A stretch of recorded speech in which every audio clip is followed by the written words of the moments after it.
آج کا topic patient سے ریلیٹڈ نہیں ہے، ڈاکٹرس اور ڈاکٹر کمیونٹی سے ریلیٹڈ ہی ہے۔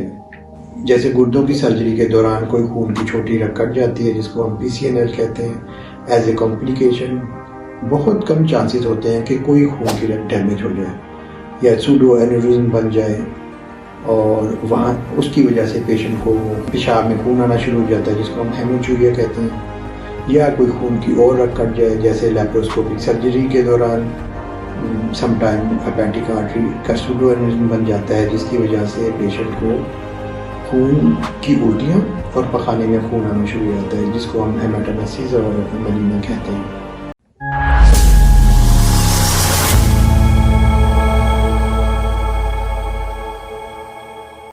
بسم اللہ الرحمن الرحیم، السلام علیکم۔ آج کا جو میرا ٹاپک ہے جس پہ میں بات کرنا چاہتا ہوں وہ انتہائی ضروری ٹاپک ہے، اور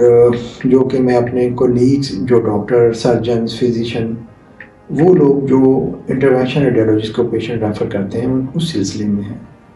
بیسیکلی آج کا ٹاپک پیشنٹ سے ریلیٹڈ نہیں ہے، ڈاکٹرس اور ڈاکٹر کمیونٹی سے ریلیٹڈ ہی ہے۔ جیسے گردوں کی سرجری کے دوران کوئی خون کی چھوٹی رگ کٹ جاتی ہے جس کو ہم PCNL کہتے ہیں، ایز اے کمپلیکیشن بہت کم چانسز ہوتے ہیں کہ کوئی خون کی رگ ڈیمیج ہو جائے یا سوڈو اینیورزم بن جائے اور وہاں اس کی وجہ سے پیشنٹ کو پیشاب میں خون آنا شروع ہو جاتا ہے جس کو ہم ہیموچوریا کہتے ہیں، یا کوئی خون کی اور رگ کٹ جائے جیسے لیپروسکوپک سرجری کے دوران سم ٹائم اپینڈک آرٹری کا سوڈو اینیورزم بن جاتا ہے جس کی وجہ سے پیشنٹ کو خون کی الٹیاں اور پخانے میں خون آنا شروع ہو جاتا ہے جس کو ہم ہیماٹومیسس اور ملینا کہتے ہیں۔ تو اس طرح کے کیسز میں میری ریفرنگ فزیشین سے گزارش ہے کہ اس طرح کے پیشنٹس کو جلد سے جلد انٹروینشن ریڈیولوجسٹ کے پاس بھیجنا چاہیے۔ آپ کے قریب، آپ کے علاقے میں جو بھی انٹروینشن ریڈیولوجی کی سروسز پرووائڈ کر رہے ہیں، پیشنٹ کو امیڈیٹلی وہاں پہ ریفر کریں۔ میرا ایکسپیرینس یہ ہے کہ پیشنٹ 2-3 ہفتے، سم ٹائم مور دین 1 month کنزرویٹو مینجمنٹ پہ رہتا ہے، اور پیشنٹ کو ملٹیپل بلڈ ٹرانسفیوژن کی جاتی ہیں، اور ایٹ دی اینڈ جب پیشنٹ فیڈ اپ ہو جاتا ہے تو اس کو انٹروینشن ریڈیولوجسٹ کے پاس ریفر کیا جاتا ہے، اس بلیڈر کو یا اس سوڈو اینیورزم کو جس کی وجہ سے بلیڈنگ ہو رہی ہے اس کو ایمبولائز کرنے کے لیے۔ اور جب ہمارے پاس پیشنٹ آتا ہے اس بلیڈر کو آئیڈینٹیفائی کرتے ہیں CT اینجیوگرافی کر کے یا کنونشنل اینجیوگرافی کر کے، اور اس سوڈو اینیورزم کو یا بلیڈر کو ہم ایمبولائز کر دیتے ہیں۔ ہمارے ایمبولائزیشن پروسیجر کا ٹائم عام طور پر 35 سے 40 منٹ ہوتا ہے، جو کہ انتہائی کوئکلی ہم یہ کام کر لیتے ہیں اور پیشنٹ کی بلیڈنگ بالکل ٹھیک ہو جاتی ہے۔ بعض اوقات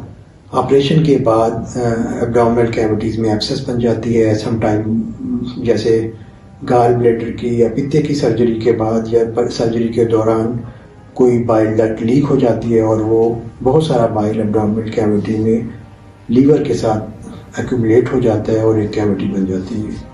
اگر اس طرح کے پیشنٹ بھی ارلی سٹیج پہ ریفر کر دیے جائیں تو ہم انہیں پک ڈیل ڈرین، ایک کیتھیٹر ہوتا ہے جو کہ اس کیوٹی کے اندر ڈال دیتے ہیں، اور ساری کلیکشن یا ایبسس جو بن گئی ہوتی ہے سرجری کے بعد سم ٹائم بن جاتی ہے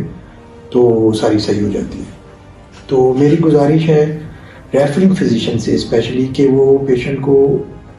ایز سون ایز پاسبل کسی بھی انٹروینشن ریڈیولوجسٹ کے پاس ریفر کریں تاکہ پیشنٹ کے لیے کم سے کم مسائل ہوں۔ ہمارے اس پروسیجر سے